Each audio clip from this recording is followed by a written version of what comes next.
waxaan rabaa halkaan inaan fariin cad uga diro dhammaan dadka cid kasta oo aan dawladda Galmudug fasax u haysan shaqo lid ku ahna ka wada degmada Balambal inaysan ka shaqeyn doonin ayaan u sheegayaa. Bismillaahir Rahmaanir Rahiim.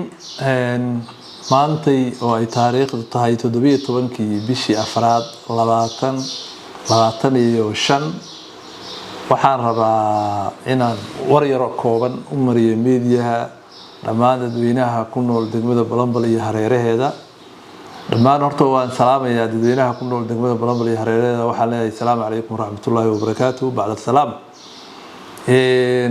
toddobaadkii hadda aan ku jiray safar shaqo ayaan waxaan u aaday dhinaca Itoobiya qaasatan xuduudda oo hawlaha amni iyo hawlo kale aan maaragtay ku maqnaa.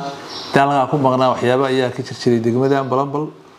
waxaan rabaa inaan la hadlo mujtamaca degmada Balambal. degmada Balambal waxay ka tirsan tahay dawlad goboleedka Galmudug.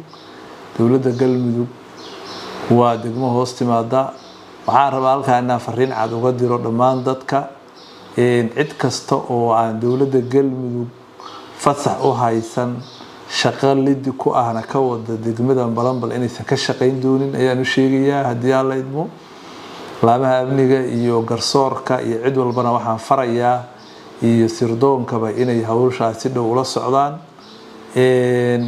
qof kasta oo wax khayr sharci wada ama wax sharciga banaanka ah maamulka degmada Balambal ma ogolaanayo.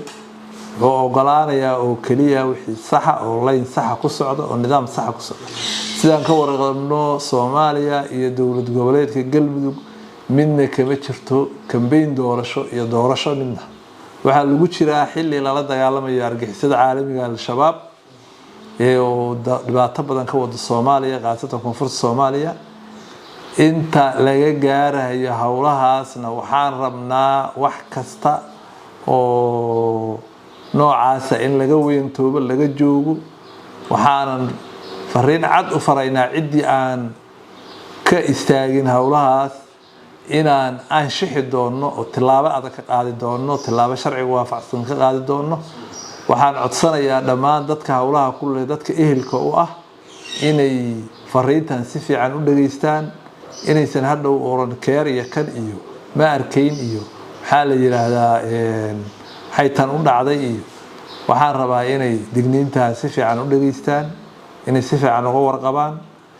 waxaan rabaa inaan kaloo u mahadceliyo odayaasha deegaanka oo degmada Balambal way shireen, waxay ku afgarteen inay danahooda iyo horumarkooda iyo maslaxadooda ay ka shaqeeyaan, ay dawladana la shaqeeyaan.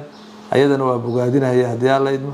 aad iyo aad ayaa u mahadsantihiin. wassalaamu calaykum waraxmatullaahi wabarakaatuh.